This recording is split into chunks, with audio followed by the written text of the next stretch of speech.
Pasar Cibatu belum sepenuhnya ramai saat matahari baru saja mengintip di balik awan kelabu. Kabut tipis menggantung di antara lapak-lapak pedagang yang mulai membuka terpal dan mengatur barang dagangan. Namun di tengah rutinitas pagi itu, ada satu sosok yang membuat jantung para pedagang berdegup tak karuan, Gondo Pitak, preman berkepala botak yang jalannya lambat tapi penuh ancaman. Ia tak perlu bicara banyak, hanya tatapan matanya yang dingin seperti bilah golok sudah cukup untuk membuat para pedagang menunduk gemetar. Tubuhnya besar dan kokoh, dengan lengan berotot bertato ular kembar yang melingkar dari bahu hingga pergelangan tangan. Bekas luka panjang melintang di pelipis kirinya, konon dari duel dengan Jawara Karawang 2 tahun lalu, duel yang berakhir dengan lawannya terkubur di tepi sungai. Di pasar ini, nama Gondo lebih ditakuti daripada kepala pasar. Ia menetapkan tarif keamanan sendiri, siapapun yang tak membayar akan kehilangan lapaknya dalam semalam. Entah dibakar, dirusak, atau hilang entah kemana. Pagi itu, langkah Gondo disambut oleh suara sandal jepit para pedagang yang buru-buru menyodorkan amplop kecil berisi uang. "Maaf Gondo, minggu ini sepi," bisik salah satu penjual sayur. Gondo hanya melirik, mengambil amplopnya, lalu menepuk pipi si penjual dengan telapak tangan keras. "Kalau minggu depan masih sepi, biar saya yang jualin istrimu di ujung pasar," katanya dingin, disambut tawa sinis dari anak buahnya yang mengikuti di belakang. Tak ada satupun yang berani menantangnya. Gondo tak hanya kuat, tapi juga sakti. Banyak yang percaya tubuhnya kebal bacok, peluru mental, bahkan pernah tertabrak mobil bak terbuka dan tetap berdiri tegak. Ilmu ajian rawa rontek disebut-sebut bersarang di tubuhnya, ajian kuno yang membuat pemiliknya bangkit kembali setiap kali dibunuh. Karena itu, meski pernah ada yang mencoba melawannya, tak satu pun berhasil pulang hidup-hidup. Mereka semua jadi cerita mistis yang dibisikkan dari lapak ke lapak. Gondo berjalan menuju pusat pasar, tempat di mana pendatang baru biasanya menggelar dagangan. Di sana, ia akan menentukan siapa yang boleh berdagang dan siapa yang harus pulang dengan tangan hampa. Bagi Gondo, pasar ini bukan tempat mencari nafkah, tapi arena kekuasaan. Ia adalah raja tanpa mahkota, penguasa tanpa surat resmi. Dan hari ini, matanya tertuju pada satu lapak yang baru, seorang pemuda-muda bertubuh kurus, dengan tampang biasa saja, menjual gula merah di atas meja sederhana dari kayu triplek. Gondo menghentikan langkahnya, matanya menyipit. Pemuda itu duduk tenang, seperti tak menyadari hadirnya bahaya. Tak ada getar di tubuhnya, tak ada tanda takut seperti pedagang lain. Gondo melirik ke anak buahnya, lalu berjalan pelan mendekati lapak tersebut. "Baru ya, bocah, udah bayar retribusi keamanan belum?" Suaranya dalam dan berat, seperti gelegar petir di musim kemarau. Tapi pemuda itu, dengan santai mengangkat kepalanya dan menatap Gondo lurus-lurus. Tatapan itu mengejutkan Gondo, bukan karena amarah, bukan karena sombong, tapi karena tenang, dingin dan tak tergetar, seolah-olah Gondo bukan siapa-siapa, seolah-olah Gondo hanyalah preman kecil di matanya. Sebuah senyum tipis muncul di sudut bibir pemuda itu, lalu ia menjawab dengan pelan, "Pasar ini milik rakyat, bukan milikmu." Kalimat itu mengguncang udara pasar, seperti suara petir di langit biru yang hening. Para pedagang yang mendengar langsung menunduk, menahan napas. Gondo Pitak terdiam. Untuk pertama kalinya setelah bertahun-tahun berkuasa, ada seseorang yang berani berbicara seperti itu kepadanya. Tidak teriak, tidak emosi, hanya sebuah kalimat biasa, tapi menusuk harga dirinya lebih dalam dari bacokan golok. Di balik kepalanya yang botak, amarah mulai mendidih. Dan dari sinilah, bara dendam mulai menyala, tak hanya di hati Gondo, tapi juga di hati pemuda itu. Gondo Pitak berdiri mematung beberapa detik. Wajahnya memerah, bukan karena malu, tapi karena amarah yang menahan diri untuk tidak meledak. Ia menatap pemuda itu dengan mata menyala seperti bara. Suasana pasar seketika membeku. Aktivitas para pedagang berhenti total, seolah waktu ikut takut bergerak. Semua mata tertuju pada dua sosok itu, Raja Preman Pasar Cibatu dan si pemuda asing penjual gula merah yang baru sehari membuka lapak. "Kau tahu siapa yang kau ajak bicara, bocah?" desis Gondo, suaranya tajam seperti silet.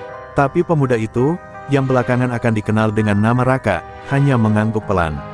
"Aku tahu, Gondo Pitak, yang memungut uang dari orang-orang lemah dan menyebutnya retribusi." Kalimat itu membuat anak buah Gondo yang berdiri di belakangnya langsung refleks mencabut celurit dari balik pinggang. Tapi Gondo mengangkat tangan, menahan mereka. Tidak, belum sekarang. Dengan tangan kosong, Gondo meraih satu batang gula merah dari meja dagangan Raka dan meremasnya kuat-kuat. Gula itu hancur berkeping di telapak tangannya, jatuh ke tanah. Manis, tapi rapuh. Sama seperti nyali bocah kayak kamu, gumamnya. Tapi Raka tak gentar. Ia berdiri perlahan, tubuhnya tak besar, namun berdiri tegak seperti batu karang diterjang ombak. Dan kau, seperti api. Panas, tapi bisa padam oleh air kebenaran. Itu cukup. Gondo meludah ke tanah dan pergi tanpa sepatah kata pun. Tapi semua orang tahu, ia tidak pernah membiarkan penghinaan seperti itu berlalu. Raka baru saja menandatangani surat kematiannya sendiri.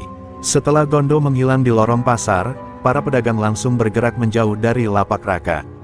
Mereka takut. Bukan takut kepada Raka, mereka takut terlibat dan ikut menjadi sasaran murka Gondo. Malam itu, langit Cibatu mendung berat. Hujan rintik turun tanpa suara. Pasar yang biasanya masih ramai hingga pukul 10 malam, kini kosong sebelum maghrib. Raka tetap bertahan di lapaknya, duduk bersila dengan tenang sambil membungkus sisa dagangan. Tak ada tanda gentar di wajahnya. Ia tahu Gondo akan datang. Tapi ia tak akan lari. Ajian ini bukan untuk kesombongan, tapi untuk menegakkan keadilan, gumamnya pelan, mengingat pesan mendiang ayahnya. Dan benar saja, sekitar tengah malam, suara langkah berat terdengar menghentak lorong pasar. Gondo datang, diikuti 3 anak buahnya yang membawa obor dan senjata tajam. Tanpa bicara, mereka langsung menyerbu lapak Raka. Meja dibalik, ember ditendang, dan rak kayu dilemparkan ke dinding. Namun, tak ada Raka di sana. Lapaknya kosong, hanya tersisa sepucuk kertas di lantai basah, bertuliskan, yang menanam ketakutan, akan memanen keberanian. Gondo berteriak marah, suaranya menggetarkan malam. "Bocooh!" Jeritnya membahana, tapi teriakan itu hanya dijawab oleh hening. Malam menjadi saksi awal dari perang tak terlihat. Perang antara kekuasaan kotor dan kekuatan ajian warisan. Pasar Cibatu akan berubah, karena seorang pemuda penjual gula merah menolak tunduk. Langit fajar masih menyisakan mendung sisa hujan malam tadi. Genangan air di lorong pasar memantulkan cahaya lampu jalan yang mulai redup. Lapak Raka porak-poranda, kayu-kayu berserakan dan karung-karung gula merah hancur tercampur lumpur. Tapi pagi itu, Raka tetap datang. Ia berdiri di depan lapaknya yang hancur, memandanginya tanpa kata. Tak ada kemarahan di wajahnya, hanya sorot mata tenang yang menyiratkan kekuatan dalam diam. Beberapa pedagang yang melihat kedatangannya saling berbisik dari kejauhan. "Anak itu gila, dia balik lagi," bisik seorang ibu penjual sayur. "Dia bakal mati kalau tetap di sini," timpal lainnya. Tapi tak seorang pun berani mendekat. Mereka takut dikira membantu. Raka menata kembali meja lapaknya dari puing-puing yang masih bisa diselamatkan. Ia menggelar, tikar lusuh, menumpuk sisa gula merah yang masih utuh, dan duduk seperti biasa, seolah tak terjadi apa-apa. Di sela aktivitasnya, kenangan masa lalu perlahan muncul. Wajah ayahnya, Ki Jatmiko, sosok bersahaja tapi disegani di desanya, hadir dalam benaknya. Ayahnya adalah seorang jawara tua, penjaga keadilan desa yang dihormati banyak orang. Sebelum wafat, Ki Jatmiko mewariskan satu ilmu pamungkas kepada Raka, ajian Sikil Wesi, ajian kuno yang mengubah kekuatan kaki pemiliknya menjadi keras sekeras besi, bahkan mampu memecahkan batu dan tanah sekali injak. Tapi ayahnya menekankan satu hal, ajian itu tidak boleh digunakan sembarangan. "Sikil Wesi bukan untuk membunuh, Raka," ujar Ki Jatmiko suatu malam. "Ajian ini adalah kekuatan yang harus kau pakai hanya untuk menegakkan kebenaran. Bukan untuk membalas dendam." Raka, yang saat itu masih remaja, hanya mengangguk. Ia belum memahami sepenuhnya makna kalimat itu, sampai hari ini, saat ia melihat ketidakadilan merajalela di depan matanya. 3 tahun terakhir, setelah ayahnya wafat, Raka mengasingkan diri ke Cibatu. Ia menyamar sebagai penjual gula merah, menyembunyikan kekuatannya. Tapi semalam, saat lapaknya dihancurkan, dan Gondo menginjak-injak harga diri para pedagang kecil, sesuatu dalam dirinya bangkit. Ia tahu, waktunya sudah datang. Warisan ayahnya tak bisa disembunyikan selamanya. Keberanian harus menggantikan ketakutan yang selama ini menguasai pasar. Pagi itu, saat Gondo dan anak buahnya belum muncul, Raka bangkit dari duduknya. Ia melangkah pelan ke tengah lorong pasar yang lengang. Di sana, Tepat di tanah basah bekas semalam, ia menutup mata dan menarik napas panjang. Dengan satu gerakan menghentak, ia menghujamkan kaki kanannya ke tanah. Dentuman keras menggema, membuat tanah berguncang sejenak. Retakan kecil menjalar seperti kilat, membelah lantai pasar hingga ke ujung lapak kosong. Para pedagang yang melihat dari kejauhan terperanjat. Mereka saling pandang, tak percaya dengan apa yang mereka saksikan. Retakan itu bukan buatan manusia biasa. Itu adalah kekuatan gaib, ajian, bisik seorang pedagang tua. Untuk pertama kalinya, mereka melihat harapan. Sosok muda yang selama ini mereka anggap biasa, ternyata menyimpan kekuatan luar biasa. Seorang pemuda yang mungkin bisa mengakhiri kekuasaan Gondo Pitak. Di bawah sinar matahari pagi yang mulai muncul dari balik awan, Raka berdiri tegak, menatap langit. "Ayah," bisiknya pelan, "aku akan gunakan ajian ini, untuk melawan kezaliman." Dan sejak hari itu, udara pasar Cibatu berubah. Bukan hanya karena kekuatan baru yang muncul, tapi karena bisik-bisik harapan yang mulai tumbuh di hati orang-orang kecil yang selama ini tertindas. Pukul 9 pagi, suara sepatu bot menghentak lantai pasar yang masih lembab. Gondo Pitak datang lebih awal dari biasanya. Tak seperti biasanya yang berjalan santai sambil mengunyah sirih, kali ini ia melangkah cepat, penuh kemarahan. Wajahnya merah padam, urat di lehernya menonjol, dan di tangan kanannya tergenggam sebilah golok berukir kepala ular, senjata warisannya yang konon pernah meminum darah lebih dari 30 nyawa. Di belakangnya, 6 anak buah bersenjata mengikuti, membentuk barisan seperti hendak berperang. Seluruh pasar membisu, pedagang menyingkir dari jalur yang dilalui Gondo. Mereka tak berani menatap langsung, bahkan ada yang buru-buru mengemasi dagangan. Mereka tahu, pagi ini bukan pagi biasa. Aura kematian menggantung di udara. "Mana dia?" geram Gondo, suaranya seperti auman harimau. "Mana bocah edan itu?" Gondo tiba di lapak Raka, dan di sana, pemuda itu sedang duduk tenang, seperti biasa, menjual potongan gula merah dengan wajah teduh. Lapaknya sudah dibenahi, tikar diganti, meja baru dibuat dari sisa-sisa kayu. Tidak ada rasa takut di wajahnya, hanya ketegasan. "Kau masih berani jualan di sini?" gertak Gondo sambil menancapkan goloknya ke meja kayu, hanya sejengkal dari tangan Raka. Tapi pemuda itu hanya melirik sebentar, lalu mengangkat potongan gula merah dan menawarkannya. "Gula merah, manis alami. Mau coba?" Ledakan tawa sinis anak buah Gondo menggema, tapi tidak ada tawa dari Gondo. Justru, semakin membara amarah di dadanya. "Jangan pikir aku takut sama retakan kecil semalam. Aku tahu itu ulahmu, tapi kekuatanmu bukan tandinganku, bocah." Gondo mendekatkan wajahnya, begitu dekat hingga napasnya terasa di wajah Raka. "Kalau kau taknya hari ini, aku akan hancurkan kau, dan kubakar lapak ini jadi abu." Raka berdiri pelan, tubuhnya tegap, dan menatap mata Gondo dalam-dalam. "Aku tak datang untuk mencari musuh. Tapi aku tak akan diam melihatmu menyiksa para pedagang di sini. Kau bukan raja, kau hanya perampok yang menunggu ajal." Kalimat itu mengguncang hati Gondo. Ia menggertakkan gigi dan mengayunkan tangannya dengan cepat ke arah wajah Raka. Tapi sebelum tangannya sampai, tanah di bawah kaki Raka bergetar pelan, getaran halus, tapi cukup untuk membuat Gondo refleks mundur satu langkah. Gondo tahu, ini bukan sekadar gertakan. Anak muda ini memiliki sesuatu. Bukan hanya keberanian, tapi kekuatan yang belum sepenuhnya terlihat. Ia menatap retakan kecil di bawah kaki Raka, masih tersisa dari semalam, dan untuk pertama kalinya, ada sedikit keraguan di mata preman sakti itu. Tapi ia tak akan mundur begitu saja. "Baik, kalau kau ingin perang, kita perang.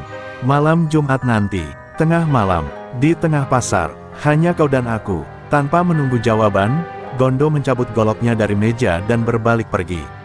Ancaman telah dilemparkan, dan seluruh pasar tahu, malam Jumat nanti bukan hanya akan jadi malam pertarungan dua manusia, tapi pertarungan dua ajian sakti yang akan menentukan siapa penguasa sejati pasar Cibatu. Dan mulai detik itu, bisik-bisik ketegangan mulai menyebar, menebar gelisah dari sudut ke sudut pasar. Matahari telah tenggelam, menyisakan cahaya kemerahan yang merambat perlahan di langit Cibatu. Seisi pasar diliputi kecemasan. Para pedagang tak lagi sibuk menata dagangan, mereka membicarakan satu hal yang sama, duel malam Jumat. Pertarungan antara Gondo Pitak sang penguasa pasar dan Raka, si pemuda penjual gula merah yang tak gentar melawan ketidakadilan. Nama Raka yang tadinya asing kini menjadi perbincangan hangat. Ada yang menyebutnya nekat, ada yang menyebutnya pahlawan. Tapi semua sepakat, malam nanti akan menjadi malam yang tak bisa dilupakan. Di sebuah rumah kayu sederhana di pinggir pasar, Raka duduk bersila di atas tikar pandan. Di hadapannya terdapat kendi berisi air bunga dan sebilah keris tua berbalut kain putih.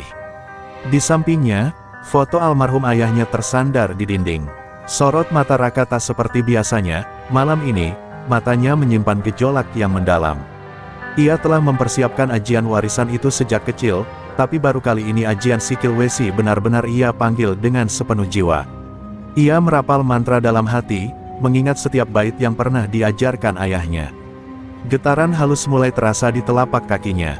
Urat-urat kaki kirinya memanas, seperti dialiri api kecil yang tak membakar, namun membangkitkan kekuatan. Ia mengetuk lantai 3 kali, dan suara dentumannya bergema dalam bilik kecil itu, tanda bahwa ajian sudah bangkit.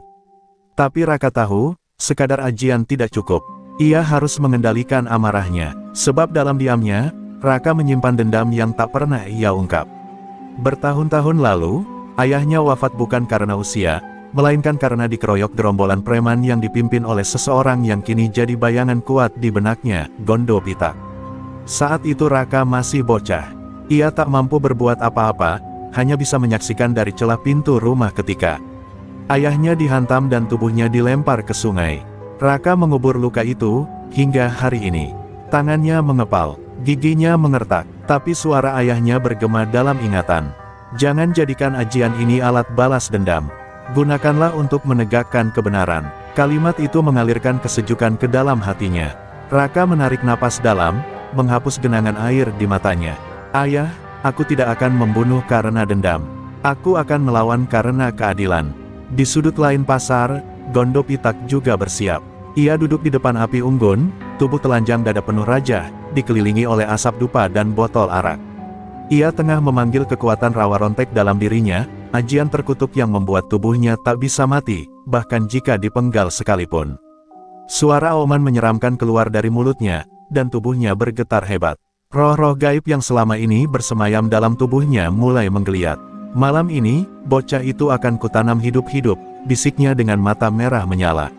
Menjelang tengah malam, langit mendung pekat. Tak ada bulan, tak ada bintang. Pasar Cibatu senyap, namun dipenuhi orang-orang yang bersembunyi di balik kios dan tenda-tenda. Mereka tak ingin melewatkan pertarungan ini. Raka telah tiba lebih dulu, berdiri tegak di tengah lapak kosong yang menjadi arena. Ia mengenakan baju hitam polos, kaki telanjang menjejak bumi. Di kejauhan, suara langkah berat mulai terdengar. Gondo datang, membawa maut dalam senyum dinginnya. Dan di tengah pasar itu, dua sosok berdiri saling menatap. Tak ada sapaan, tak ada kata, hanya keheningan panjang, sebelum badai besar mengguncang tanah Cibatu. Dan semua orang tahu, malam ini, bukan hanya darah yang akan tumpah, tapi juga nasib masa depan pasar yang akan ditentukan. Di salah satu sudut gelap pasar Cibatu yang lengang, berdiri seorang pria tua dengan tongkat kayu yang sudah termakan usia. Namanya Mbah Gentar, sesepuh pasar yang telah puluhan tahun menjaga harmoni di antara pedagang. Rambutnya memutih seluruhnya, namun matanya masih tajam seperti mata seekor elang. Ia tak banyak bicara, tapi semua tahu, di masa mudanya, Mbah Gentar adalah bekas jawara dari jalur Gunung Galunggung, pemilik ilmu ajian sungsang lembu sekilan, yang membuat tubuhnya tak bisa disentuh musuh dalam radius 1 depa. Sejak kemunculan Gondo Pitak, Mbah Gentar memilih diam. Ia tahu, dunia preman pasar telah berubah, lebih kejam, lebih gila. Tapi malam itu, melihat dua sosok berdiri saling menatap di tengah pasar, ia merasa ada sesuatu yang berbeda.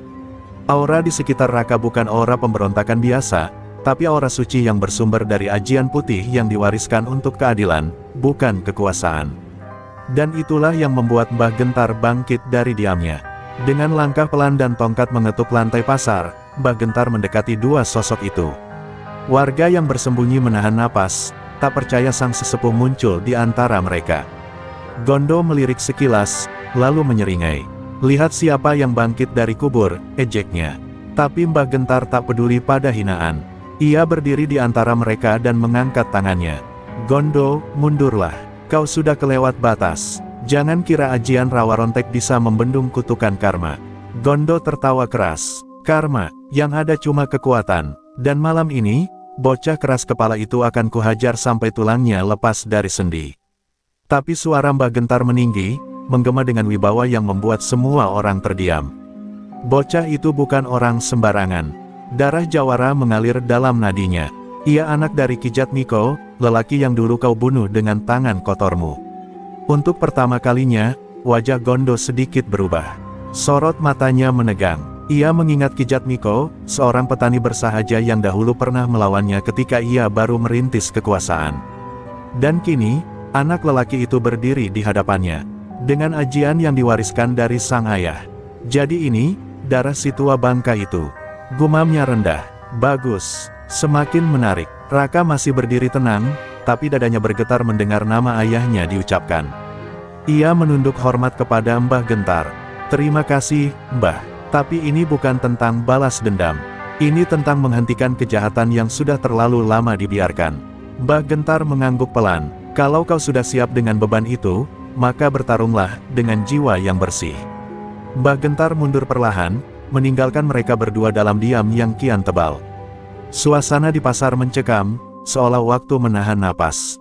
Dua manusia dengan dua ilmu sakti berbeda akan saling beradu, tapi hanya satu yang akan keluar sebagai pemenang. Dan malam itu, di bawah langit tanpa bintang, pasar Cibatu berubah menjadi gelanggang takdir, tempat di mana masa lalu, dendam, dan kebenaran saling bertabrakan. Begitu Mbah Gentar mundur dari lingkaran pertarungan, Gondo Pitak langsung mencabut golok besinya yang besar dan berat, berkilat tajam di bawah cahaya obor. Suara gesekannya menyayat udara. Biar cepat selesai, gumam Gondo sambil menatap Raka dengan sorot haus darah. Ia meludah ke tanah, lalu merapal mantra dalam gumaman kasar yang hanya bisa didengar oleh makhluk-makhluk halus. Udaranya berubah, terasa lebih dingin dan berat. Dari tubuh Gondo, kabut tipis hitam mulai mengepul, tanda ajian Rawa Rontek sedang dipanggil. Raka menjejakkan kaki ke tanah dengan pelan.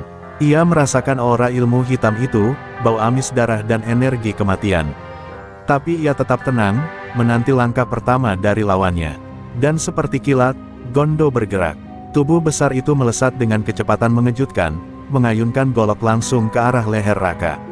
Para penonton yang mengintip dari balik lapak menjerit tertahan. Tapi dalam satu gerakan cepat, Raka menunduk dan memutar tubuh. Kakinya menghantam dada Gondo, menghentak dengan tenaga ajian Sikil Wesi. Gondo terpental 5 meter, menghantam tumpukan karung dan jatuh terguling. Tapi ia tidak mengerang. Ia bangkit begitu cepat, seolah hantaman itu tak berarti apa-apa. Bahkan senyum mengejek masih tersungging di bibirnya. Keras juga kakimu, bocah, katanya sambil menyeka darah dari mulutnya. Tapi kau lupa, aku tak bisa mati. Raka menarik napas panjang. Ia tahu, inilah inti dari ajian Rawa Rontek, ajian yang membuat pemiliknya hidup kembali meski tubuhnya hancur. Ilmu terkutuk ini menanamkan roh gaib penjaga tubuh yang akan menyambung kembali tulang dan daging yang rusak. Raka harus hati-hati, ia tak bisa asal menghajar Gondo. Kalau dia bisa bangkit berkali-kali, maka aku harus menghancurkannya dari akar, bisik Raka dalam hati. Gondo menyerang lagi, kali ini lebih brutal.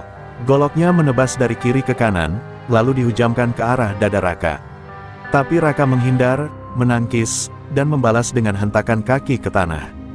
Getaran dari tapak besi itu membuat lantai pasar retak, dan serpihan batu beterbangan menghantam tubuh Gondo. Beberapa pedagang yang menonton menahan napas. Mereka baru menyadari, ajian Sikil Wesi bukan ajian biasa, ia membawa daya rusak yang luar biasa besar. Tapi Gondo terus bangkit. Setiap kali tubuhnya terkena pukulan Raka, darah keluar, lalu hilang.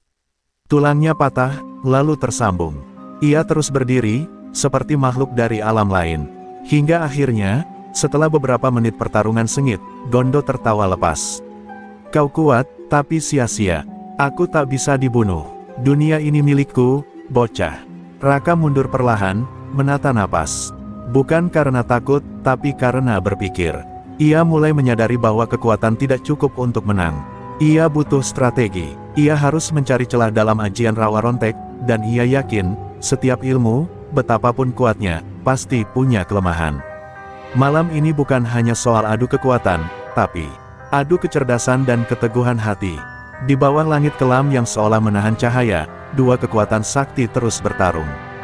Dentuman kaki dan golok, gemuruh tanah yang retak, dan sorakan tertahan para pedagang menjadi saksi bahwa pasar Cibatu tak lagi sama. Dan di antara suara langkah dan benturan, takdir Raka perlahan menulis jalannya menuju pertarungan paling menentukan dalam hidupnya. Pasar Cibatu kini bagai medan perang. Asap tipis mengepul dari puing-puing lapak yang terinjak-injak. Debu dan serpihan kayu beterbangan di udara setiap kali Raka menghentakkan kakinya. Para pedagang bersembunyi di balik terpal, hanya bisa menyaksikan dari kejauhan dengan wajah pucat dan mata membelalak. Mereka belum pernah melihat pertarungan sekeras ini, bukan antara manusia biasa, tapi antara dua pemilik ajian yang seakan berasal dari dunia lain. Gondo Pitak, dengan tubuh penuh darah dan luka, masih tertawa. Setiap pukulan Raka menghantamnya dengan kekuatan mengerikan, namun detik berikutnya tubuh itu kembali menyatu, tulang-tulangnya menyambung, kulitnya tertutup luka. Berapa kali pun kau hancurkan aku, bocah, aku akan tetap bangkit. Teriaknya sambil menghantamkan goloknya ke arah Raka. Raka menghindar dan melompat ke atas meja lapak yang patah, lalu menghentakkan kaki kanannya keras-keras. Boom! Dentuman keras mengguncang lantai pasar. Dari kaki Raka, gelombang daya hancur menjalar bagai petir yang membelah tanah. Meja-meja berderak, lantai berlubang, dan batu bata terangkat ke udara. Gondo yang berada di jalur gelombang itu terpental tinggi, menghantam tiang besi dan jatuh terguling. Kali ini, darah mengucur lebih deras. Untuk pertama kalinya, wajah Gondo kehilangan senyumannya. Matanya menatap Raka dengan kebencian yang teramat dalam. Namun, sekali lagi, tubuhnya mulai membaik. Tulang yang retak berbunyi, krek, dan menyatu. Ototnya menggembung kembali. Nafasnya memang terengah, tapi sorot matanya masih menyala. Raka menyadari, ini bukan sekadar ajian rawa rontek biasa. Gondo telah menyatu begitu dalam dengan ajian itu, sehingga seakan-akan ia memang tidak bisa mati.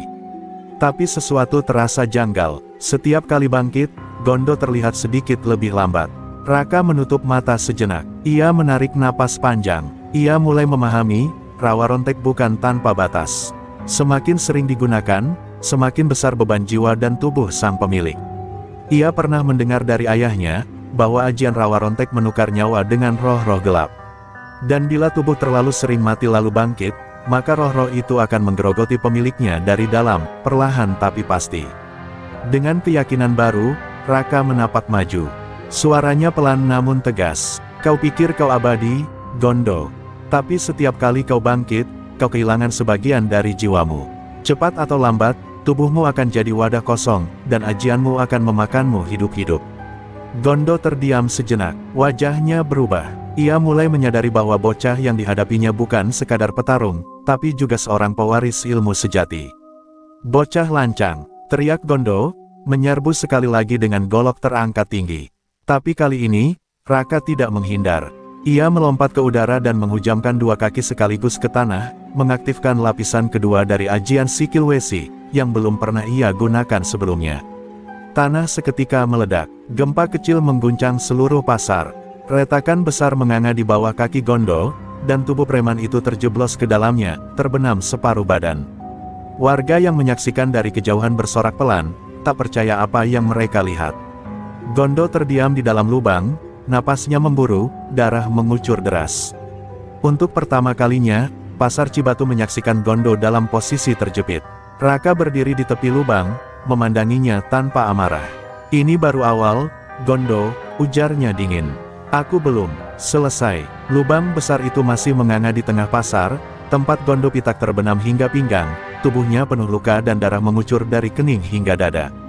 Tapi bukan rasa takut yang terpancar dari wajahnya, melainkan kemarahan yang membara. Kedua matanya merah seperti bara, dan nafasnya semakin berat, bagai suara kerbau disembelih. Para pedagang yang mengintip dari balik lapak mulai gemetar. Mereka belum pernah melihat Gondo seperti ini, terpojok, terhina, dan gila.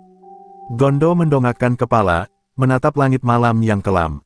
Kedua tangannya direntangkan, dan dari mulutnya keluar jeritan panjang yang menggetarkan dada siapapun yang mendengarnya. Jeritan itu bukan sembarang teriakan, itu adalah panggilan gaib. Ajian rawa rontek telah mencapai tahap pelepasan roh penjaga, tahap paling berbahaya di mana tubuh pemiliknya benar-benar menjadi wadah bagi entitas gelap. Angin berputar aneh, obor-obor di pinggir pasar padam satu persatu. Tubuh Gondo berguncang, lalu meledak keluar dari lubang dengan kekuatan yang mustahil dimiliki manusia biasa. Dagingnya terlihat mulai berubah, urat-urat menonjol, kulit menghitam, dan matanya benar-benar tidak lagi seperti mata manusia. 3 sosok bayangan hitam muncul di belakangnya, samar seperti asap, melayang-layang seperti roh. Raka yang berdiri di seberang lubang langsung menyadari, Gondo telah membiarkan tubuhnya dikuasai oleh kekuatan rawa rontek sepenuhnya. "Aku sudah mati berkali-kali, bocah," kata Gondo dengan suara berat yang tak lagi sepenuhnya miliknya. "Kau pikir aku masih manusia? Aku adalah kematian itu sendiri." Ia melesat ke depan, tak memberi Raka waktu berpikir. Goloknya menebas, bukan satu arah, tapi dari segala arah, dibantu oleh 3 roh gelap yang mengekor di belakangnya. Raka menghindar, tapi satu sabetan sempat melukai pundaknya. Darah menetes. Raka terhuyung, tapi tidak goyah. Ia menatap luka di bahunya dan mengatur napas. "Kau memilih menjadi iblis, Gondo," gumamnya pelan. "Tapi aku tetap manusia." Dengan sigap, Raka mengetuk tanah 3 kali dan memusatkan seluruh tenaga pada kedua kakinya. Kekuatan ajian Sikil Wesi kini menyatu sempurna dengan raganya, tubuhnya berdiri stabil meski tanah terus berguncang karena aura Gondo yang meledak-ledak. Roh-roh hitam mulai mencoba mengganggu pikiran Raka, membisikkan ketakutan di telinganya, mengaburkan pandangan. Tapi Raka memejamkan mata dan mengingat kembali wajah ibunya, wajah ayahnya, dan para pedagang yang selama ini ditindas. Ia menggeram, lalu membuka mata dengan tatapan membara. "Aku akan mengakhiri ini, malam ini." Ia menghentakkan kaki ke depan, dan tanah di bawahnya membentuk gelombang seperti air yang menghantam tubuh Gondo dengan dahsyat. Gondo terdorong mundur, namun tetap berdiri. Tapi ada sesuatu yang berbeda, roh-roh di belakangnya tampak mulai gelisah, seolah kekuatan mereka dipaksa bekerja melampaui batas. Salah satu roh meraung dan menghilang seketika, menandakan bahwa ikatan ajian rawa rontek mulai melemah. Dan itu, membuat Gondo panik. Untuk pertama kalinya, ia tahu bahwa dirinya bisa kalah. Malam itu, pertarungan belum selesai. Tapi arah sudah mulai berubah. Gondo yang tadinya tak terkalahkan, kini mulai merasakan rapuh. Dan Raka, yang semula dianggap hanya bocah biasa, mulai menjelma menjadi harapan bagi seluruh penghuni Pasar Cibatu. Udara Pasar Cibatu semakin berat. Asap tipis bercampur debu memenuhi ruang antara 2 sosok yang masih berdiri gagah di tengah kehancuran. Tubuh Gondo Pitak yang menghitam mulai kehilangan satu demi satu roh rawa rontek yang menyelubunginya.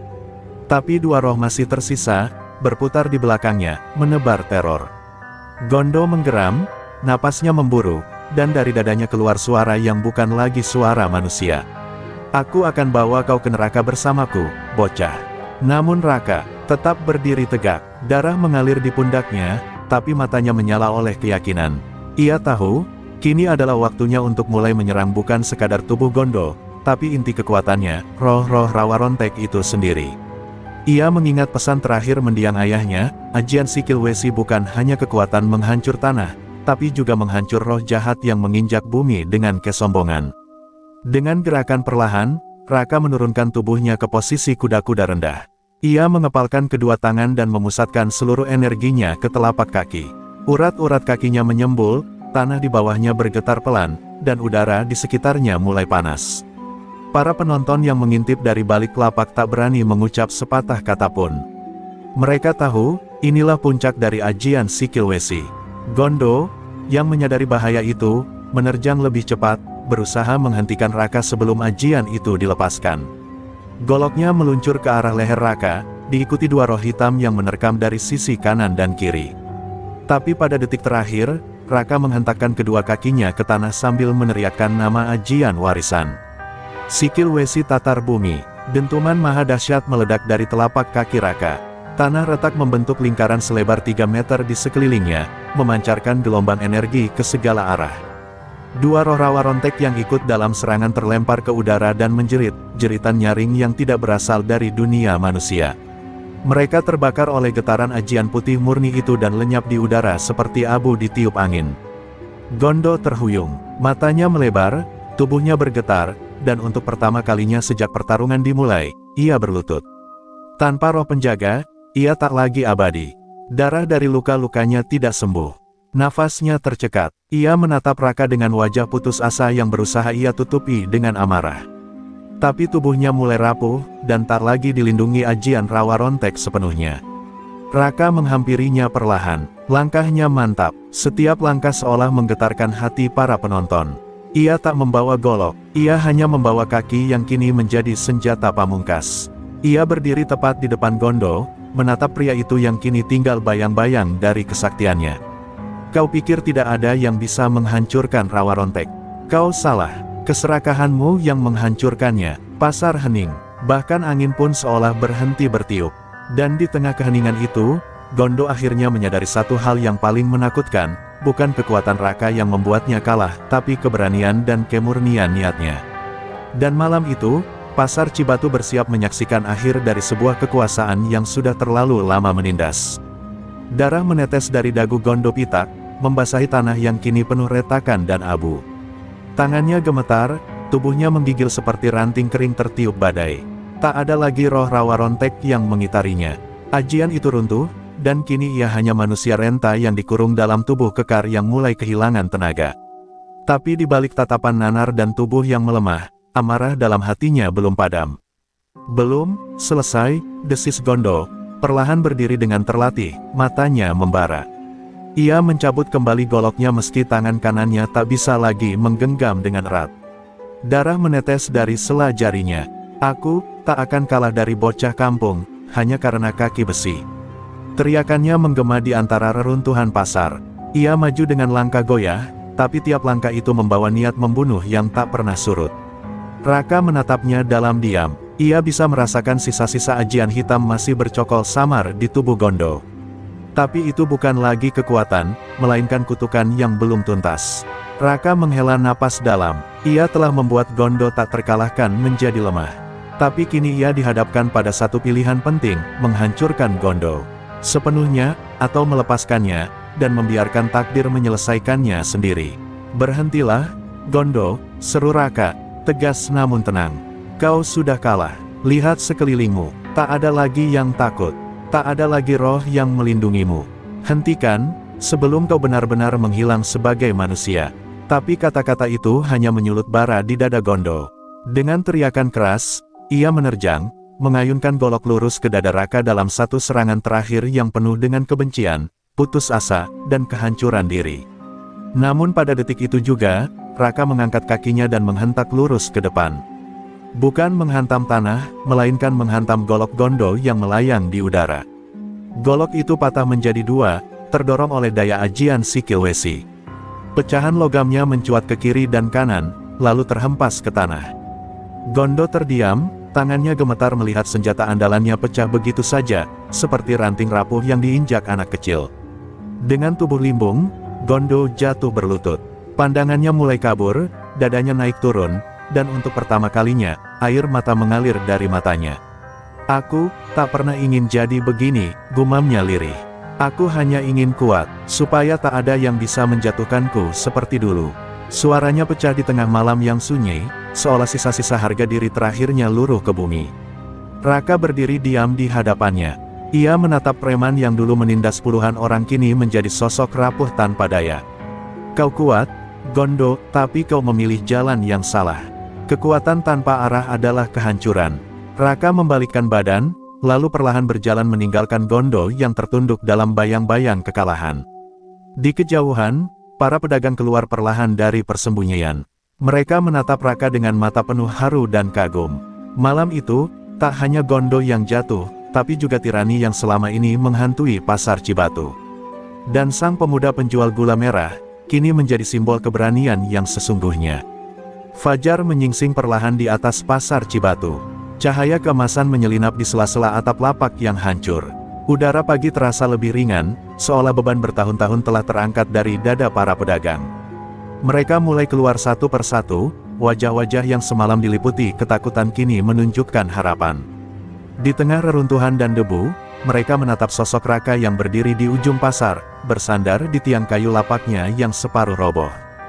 Terima kasih, Nak, suara lirih itu datang dari seorang ibu penjual sayur, matanya sembab. Sudah puluhan tahun kami dipalak, diancam, baru kali ini ada yang benar-benar berani melawan. Ucapan itu diikuti puluhan kepala yang mengangguk. Beberapa mendekat, menyalami Raka, bahkan ada yang menitikkan air mata. Tapi Raka hanya tersenyum kecil. Dalam hatinya, ia tahu, kemenangan sejati bukan mengalahkan Gondo, melainkan mengembalikan martabat mereka semua. Di pojok pasar, Mbah Gentar menyaksikan semua itu dari kejauhan. Ia tidak bicara, hanya mengangguk pelan.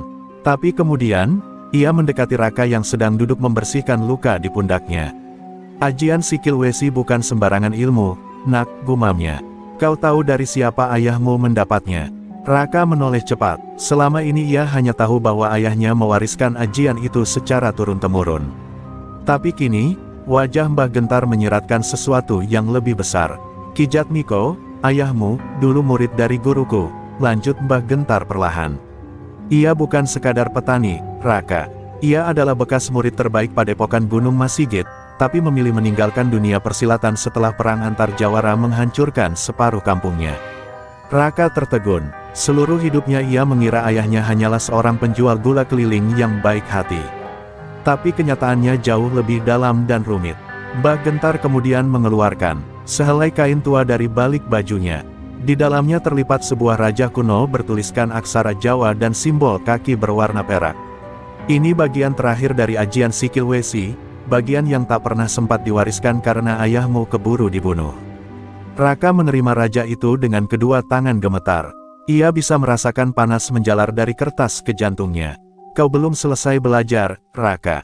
Ilmu yang sesungguhnya, baru akan kau pahami setelah membuka isi raja ini. Sementara itu, di salah satu sudut pasar yang sepi, tubuh Gondo Pitak tergeletak dalam diam.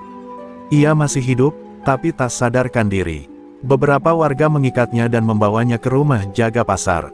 Tak ada niat membunuhnya, tapi ia akan diadili oleh warga yang selama ini ditindasnya. Raka tak menoleh ke arah itu sama sekali.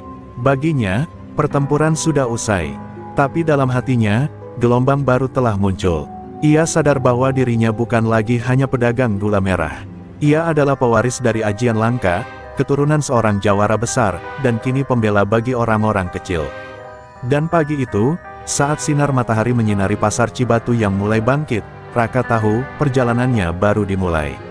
Sore menjelang cepat di hari kedua setelah pertarungan besar. Langit Cibatu berwarna jingga kemerahan, dan angin membawa aroma dupa dari rumah Mbah Gentar. Di dalam ruang kayu yang hening itu, Raka duduk bersila di hadapan raja warisan ayahnya. Kertas kuno itu kini terbuka penuh, memancarkan cahaya samar dari aksara-aksara yang tergores dengan tinta hitam bercampur minyak kemiri. Di sisi atasnya tergambar dua telapak kaki saling bertumpuk, satu berwarna perak, satu berwarna hitam legam. Lambang keseimbangan, kata Mbah Gentar. Ini bukan sekadar raja, Raka, ucap Mbah Gentar dengan suara dalam. Ini adalah bagian kedua dari ajian Sikil Wesi, yang hanya bisa dibuka oleh keturunan darah Kijat Miko. Ilmu ini disebut Tapak Wesi Ning Sung Sang, kekuatan pamungkas yang menjejak langit dan membalik serangan lawan ke tubuhnya sendiri. Raka mendengarkan dengan khusyuk, keningnya berkerut menahan aliran energi yang mengalir dari raja ke tubuhnya. Tiba-tiba, tubuh Raka berguncang. Seolah ada sesuatu dari dalam dirinya yang dibangunkan paksa. Matanya memerah, jantungnya berdegup kencang. Kaki kirinya terasa panas, tapi bukan panas yang membakar, melainkan panas yang hidup. Seolah ajian Sikil Wesi mulai melebur dengan ajian baru dari raja. Ia memejamkan mata, dan dalam pikirannya, tampak sosok ayahnya berdiri di hamparan padang ilalang, tersenyum, lalu menghilang perlahan diserap cahaya. Namun di luar sana, angin berubah arah. Di sebuah desa tua di pinggiran Garut, seorang pria tua berjubah hitam mendadak terbatuk hebat saat tengah bertapa di dalam gua. Di tangannya tergenggam batu akik hijau yang selama ini menjadi penanda hidupnya terikat pada musuh lamanya, Kijat Miko.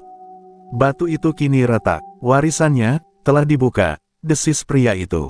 Wajahnya keras, penuh bekas luka bakar.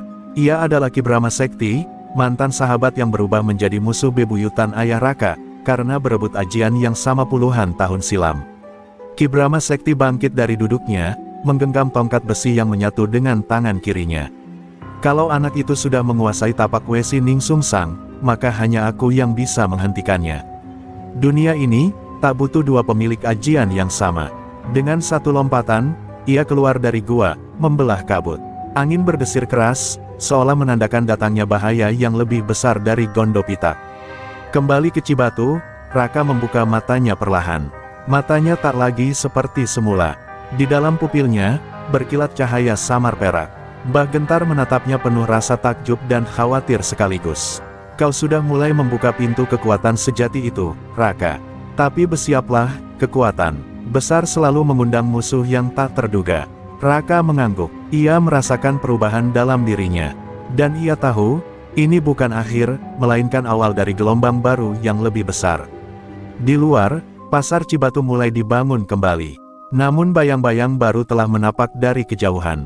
Seorang pengembara berjubah hitam dengan tongkat besi kini berjalan menuju arah pasar, dan setiap tanah yang diinjaknya, bergetar seperti menyambut dendam yang lama dipendam. Langkah-langkah berat menggema di jalanan berbatu yang mengarah ke pasar Cibatu. Debu-debu berterbangan, dan suasana tiba-tiba menjadi muram. Burung-burung yang biasanya berterbangan di pagi hari, kali ini diam di sarangnya. Langit mendung, seolah menyambut kehadiran sosok penuh dendam yang telah lama menyepi. Dialah Ki Brahma Sekti, pria berwajah penuh parut luka yang membawa dendam sejak zaman ayah Raka masih hidup. Tongkat besi di tangannya menancap setiap 3 langkah, seakan menandai tanah yang akan ia taklukkan. Para pedagang yang melihatnya dari kejauhan langsung menutup lapak mereka. Ada aura gelap dari tubuh lelaki tua itu, semacam hawa kematian yang membuat bulu kuduk berdiri.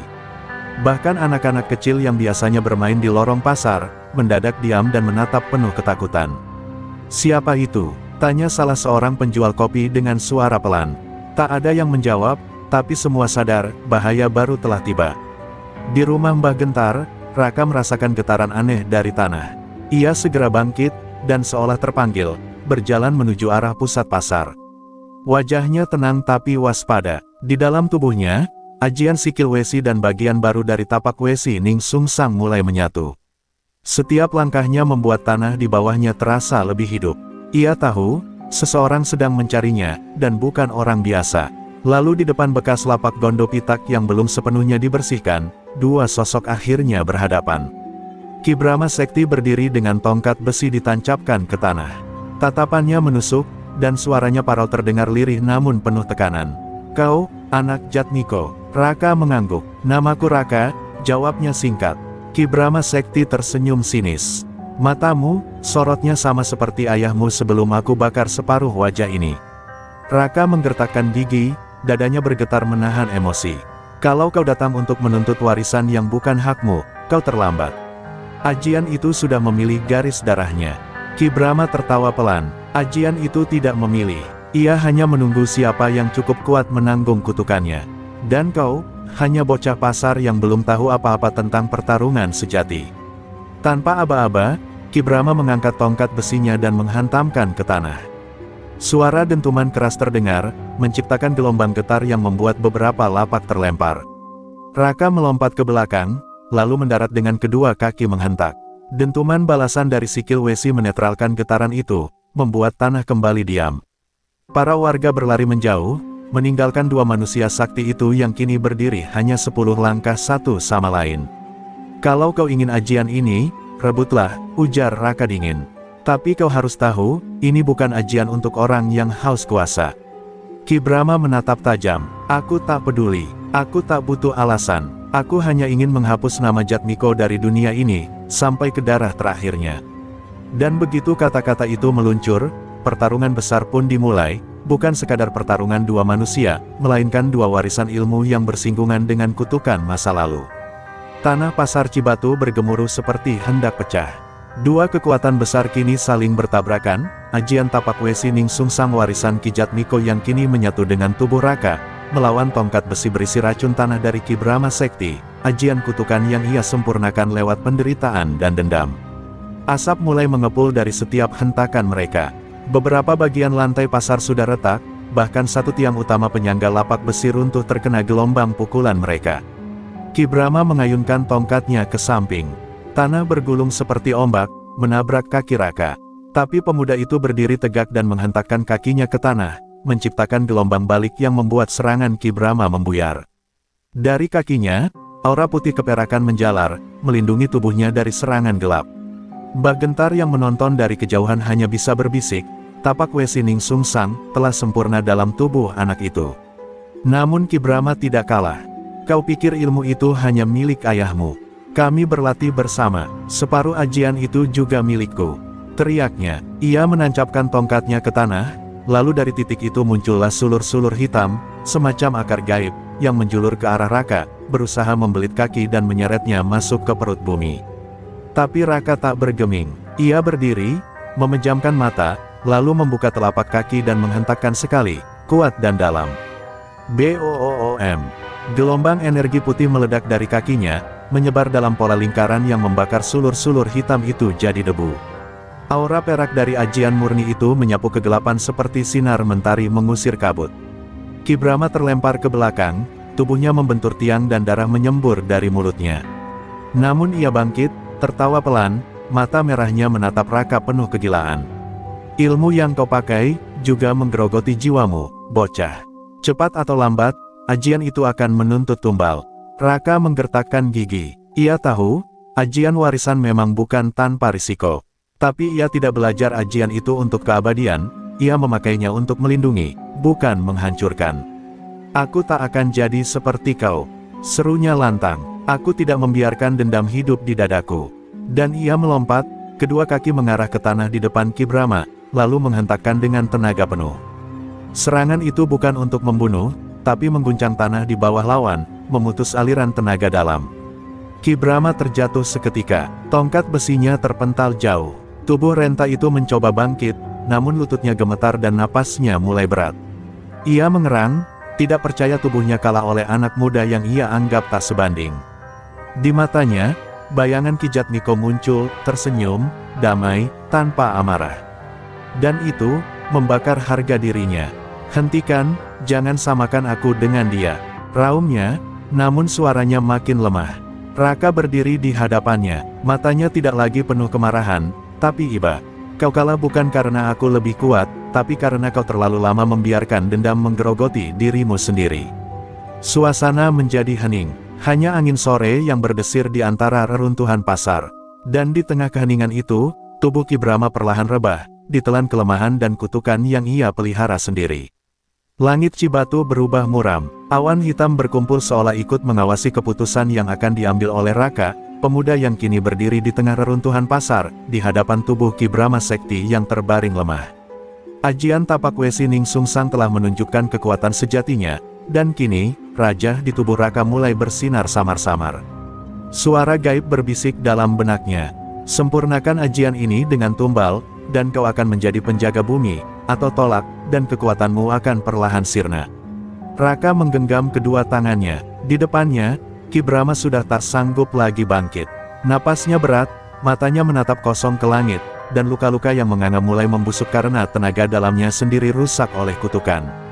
Raka tahu, jika ia menginjak dada Brahma dan menghentakkan tapak Wesi, maka ajian itu akan menyatu utuh dan tubuhnya akan menjadi penyatu tanah sejati, tapi dengan harga darah manusia sebagai tumbal. Mbah, gentar mendekat perlahan. Raka, ini waktumu. Warisan itu kuat, tapi ingat pesan ayahmu.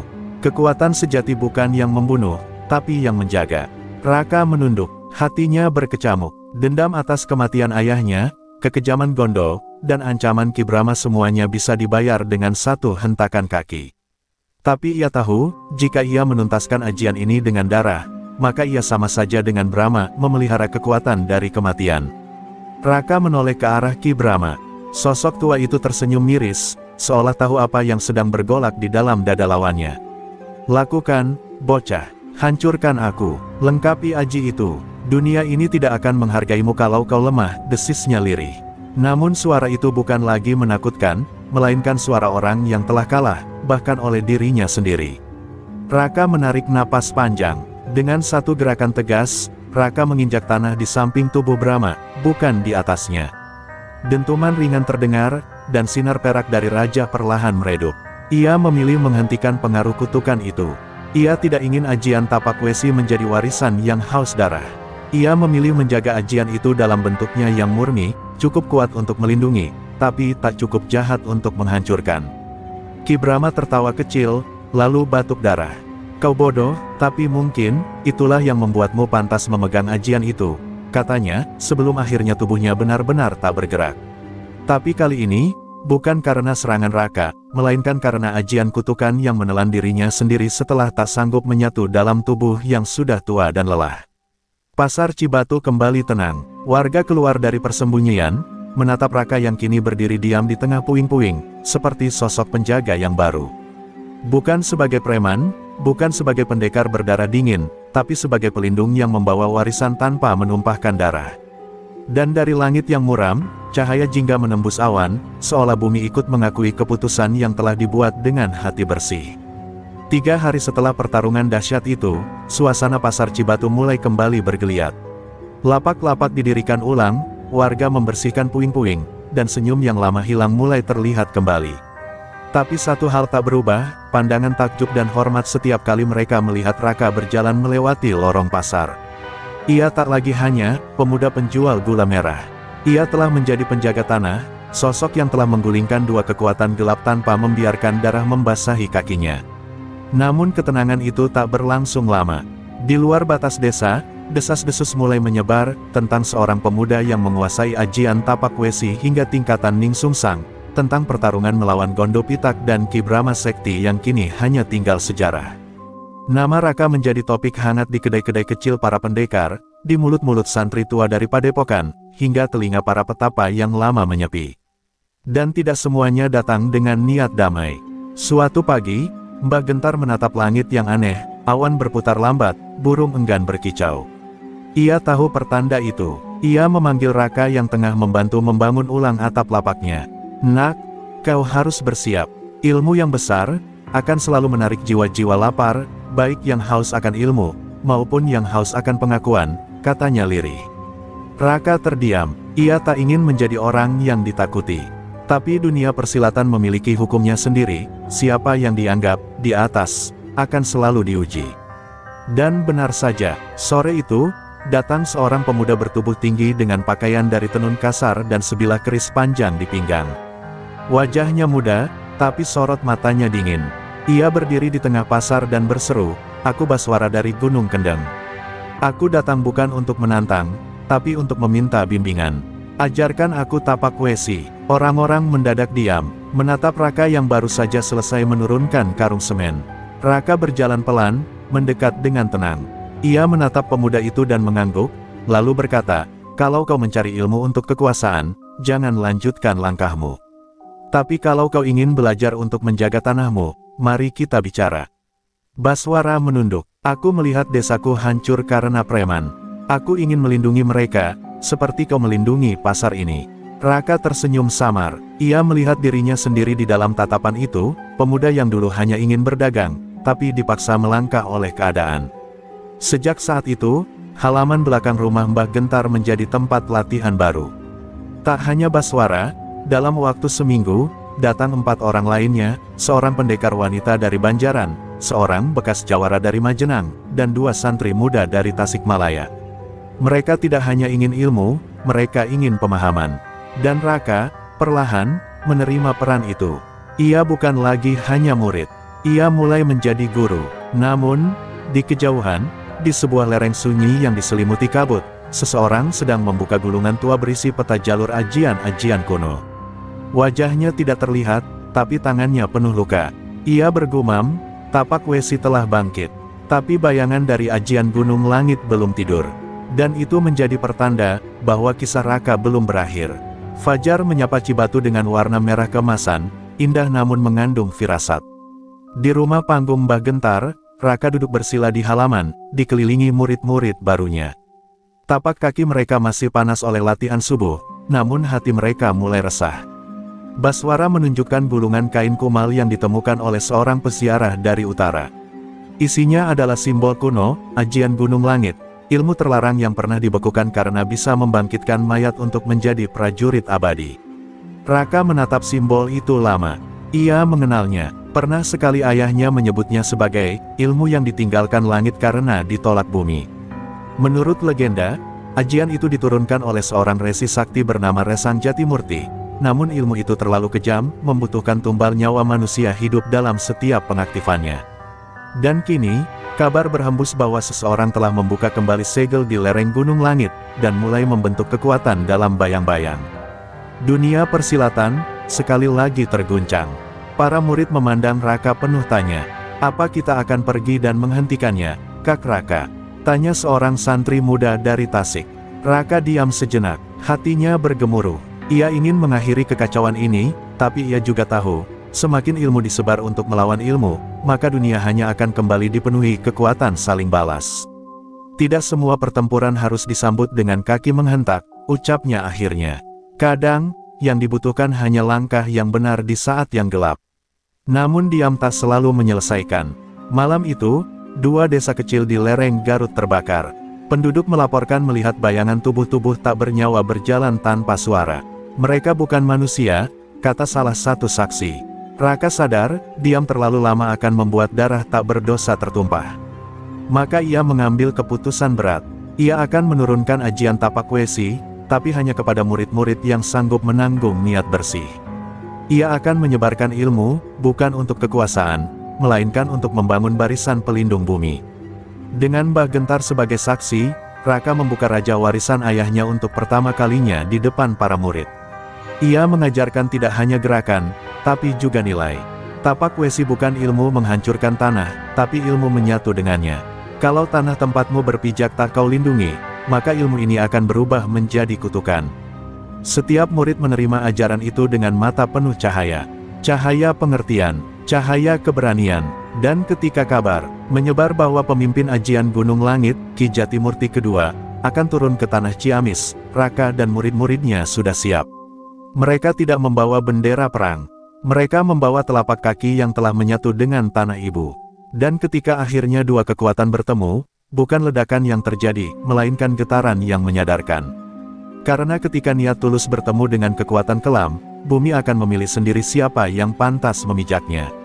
Pasar Cibatu kini menjadi tempat peziarahan orang-orang yang mencari ilmu bukan demi keperkasaan, tapi untuk menjaga ladang, desa, dan masa depan. Dan di tengah semua itu, berdiri seorang pemuda yang dulu hanya menjual gula merah, kini dikenal sebagai Raka sang penapak tanah, penjaga warisan, penolak dendam, dan cahaya terakhir dari tanah leluhur.